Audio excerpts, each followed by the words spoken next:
22 April 2025 પહલગામના બેસારન વેલીમાં આતંકવાદી બેસારન વેલી ભારતનું mini Switzerland કહેવામાં આવે છે. ત્યાંના રમણીય વાતાવરણ અને ખૂબ જ સૌંદર્યભર્યું વાતાવરણના લીધે તેને મિની સ્વિટ્ઝરલેન્ડ કહેવામાં આવે છે.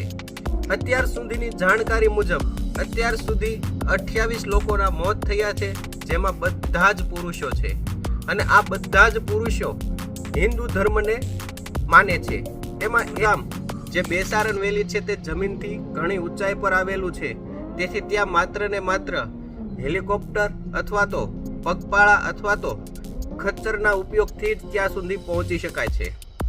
આતંકવાદી હુમલો જ્યારે થયો ત્યારે આતંકવાદીને પણ ખ્યાલ જ હશે કે આ સ્થળ બહુ જ ઉપર આવેલું છે, તેથી ત્યાં કોઈ પણ ફર્સ્ટ એડ કિટ પહોંચાડવી અઘરી પડી જશે. તેથી તેણે આ સ્થળ પસંદ કર્યું જેથી ત્યાં આસાનીથી હુમલો થઈ શકે. તેવા સંજોગોમાં ત્યાં આર્મી, પોલીસ કે અન્ય કોઈ પણ ફેસિલિટી નહોતી. तो ऊपर कोई सिक्योरिटी नहीं, कोई पुलिस नहीं कोई हॉस्पिटलाइजेशन कुछ नहीं, कोई मदद नहीं. ત્યાં દરરોજના 3 થી 4,000 ટુરિસ્ટ ડેઈલી આવે છે, પણ ત્યાં સૈનિકો અથવા તો કોઈ પણ સુવિધા નહોતી. તેથી આ વસ્તુનો લાભ ઉઠાવીને આતંકવાદીએ હુમલો કર્યો. આતંકવાદીએ બધાને ધર્મ પૂછીને બધાને મારેલા છે.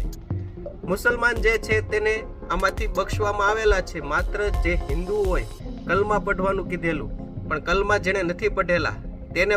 આ હુમલાની વાત કરીએ તો આ હુમલામાં જે 28 લોકો મર્યા તેમાંથી 27 લોકો હિન્દુ ધર્મને માનતા હતા અને એક ત્યાંના રહેવાસી પહલગામના રહેવાસી હતા સૈયદ આદિલ હુસેન, જે ખચ્ચર હાંકવાનું કામ કરતા હતા. તેનું પણ આ હુમલામાં મૃત્યુ થાય છે. આ હુમલો થઈ ગયા બાદ ઇન્ડિયન આર્મીને ત્યાં પહોંચતા 20 મિનિટ જેટલો ટાઈમ લાગે છે. ત્યાં સુધીમાં બધા જ આતંકવાદી જેટલા લોકોને મારવાના હતા તેને મારીને ત્યાંથી ફરાર થઈ જાય છે.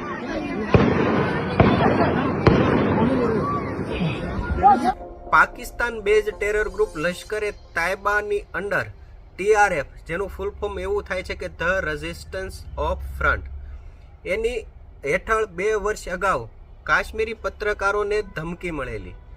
આ ધમકીના અંતર્ગત MHA એટલે કે મિનિસ્ટ્રી ઓફ હોમ અફેર્સે આ સંસ્થાને આતંકવાદી સંગઠનને સમર્થન આપતી સંસ્થા જાહેર કરી હતી અને તેનો જે મેન શખ્સ શેખ સજ્જાદ ગુલ, આને પણ UAPA અંતર્ગત 4થા શિડ્યુલમાં તેને આતંકવાદી જાહેર કરેલો. તો દોસ્તો, સરકારના અંતર્ગત સૂત્રો પાસેથી જાણવા મળેલું છે કે પાકિસ્તાનનું જે આ ટેરર ગ્રુપ છે લશ્કરે તાયફા, એના અંતર્ગત તેનો મેન કમાન્ડર છે શેખ ફુલ્લાહ કસૂરી. આ હુમલાનો મેન પ્લાનર અથવા તો આ હુમલાનું અંજામ શેખ ફુલ્લાહ કસૂરીએ આપેલું તેવા જાણવા મળેલું છે. ત્યારબાદ આ આતંકી સંગઠનમાં જે હુમલો થયો તેમાં 5 થી 6 આતંકવાદી હતા, જેમાંથી 3 આતંકવાદીઓના સ્કેચ જાહેર કરીને તેને પકડવાની કામગીરી શરૂ કરવામાં આવેલી છે. ધ હિન્દુ ટાઈમ્સને જણાવે છે કે આ આતંકવાદી હુમલામાં 2 કાશ્મીરીઓનો હાથ છે, જે 2018માં પાકિસ્તાન ચાલ્યા ગયા છે. કાશ્મીરમાં અનંતનાગનો આદિલપુરી અને પુલવામાનો અહસાન આ હુમલામાં માસ્ટર માઇન્ડ હોય તેવું સરકારી સૂત્રોએ ધ હિન્દુ ટાઈમ્સને જણાવ્યું છે. તો દોસ્તો, હજી તો એવા કેટલાય પણ ખુલાસા થશે જે આ આતંકવાદી સરકારી સૂત્રોએ જણાવ્યા મુજબ અનંતનાગનો આદિલપુરી અને પુલવામાનો સાહિલે પાકિસ્તાન સાથે મળીને ઇન્ફિલ્ટ્રેશન ચાલુ કર્યું હતું અને આ આતંકવાદી હુમલાને પાર પાડ્યું હતું. 10 દિવસ અગાઉનો રિપોર્ટ આપણે જોઈએ તો આપણી ડિફેન્સ મિનિસ્ટ્રીએ પાર્લામેન્ટની સ્ટેન્ડિંગ કમિટીને એવું જણાવ્યું હતું કે અત્યારે આપણા સૈનિકોની જગ્યા 42,095 જેટલા સૈનિકો છે, જ્યારે ખરેખર તે હોવા જોઈએ 50,348. તો તેમાં 7,000 જેટલા સૈનિકોની ઘટ છે અને જે પાયદળ સૈનિકો છે તેની સંખ્યા ખરેખર અત્યારે 92,300 જેટલી ઘટે છે. તો તો આ બંને મળીને 1 લાખ જેટલા સૈનિકોની ઘટ છે.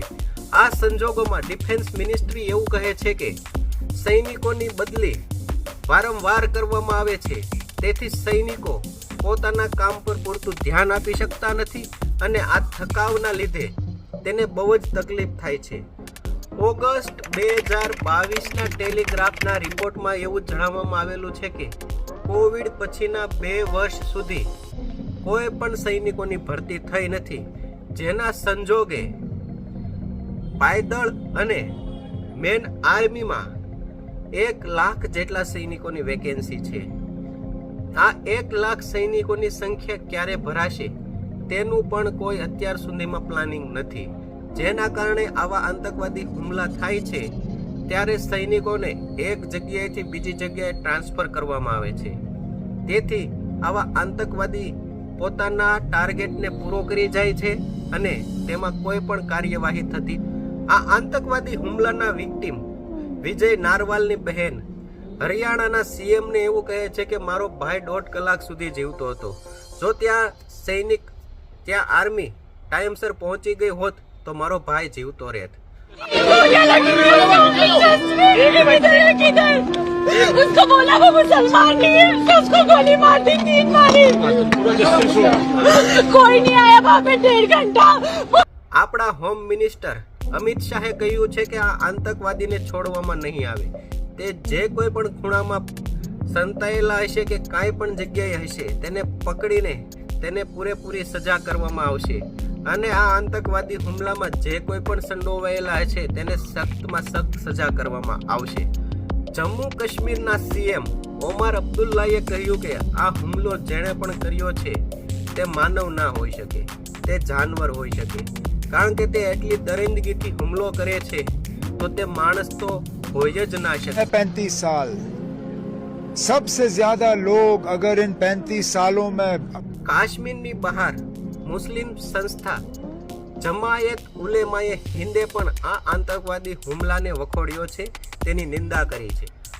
ઓલ ઇન્ડિયા ઇમામ ઓર્ગેનાઇઝેશનના હેડ ઇમામ ઉમર અહેમદ ઇલિયાસીએ પણ શુક્રવારની નમાઝમાં એવું કહેવામાં આવ્યું છે કે શુક્રવારની નમાઝમાં 5.5 લાખ મસ્જિદમાંથી આ આતંકવાદી હુમલાને વખોડવામાં આવશે, તેની નિંદા કરવામાં આવશે. યુએઈ, સાઉદી અરેબ, કતર અને બાંગ્લાદેશ જેવા દેશોએ પણ આ આતંકવાદી હુમલાની નિંદા કરી છે. પણ આ આખા હુમલાનું તારણ કાઢતા આપણને એક જ વસ્તુ જાણવા મળે છે કે આ હુમલો ધર્મના આધારે થયેલો છે. એટલે આતંકવાદીનો પ્રયાસ એવો જ હતો કે ભારત દેશમાં અંદરો અંદર વિભાજન કરીને આપણે આસાનીથી પોતાનું રાજ મેળવી શકીએ છીએ.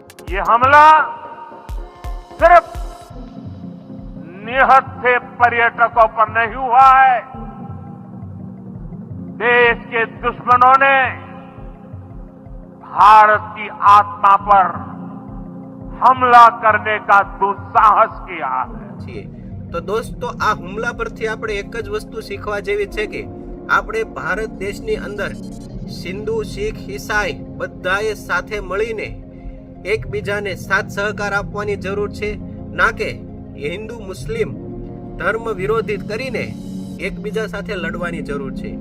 આ હુમલામાં આતંકવાદીનો એક જ પ્રયાસ હતો કે ધર્મના નામે મારીશું તો ભારતમાં હિન્દુ મુસલમાન એકબીજા સાથે લડશે અને દેશનો નાશ થશે.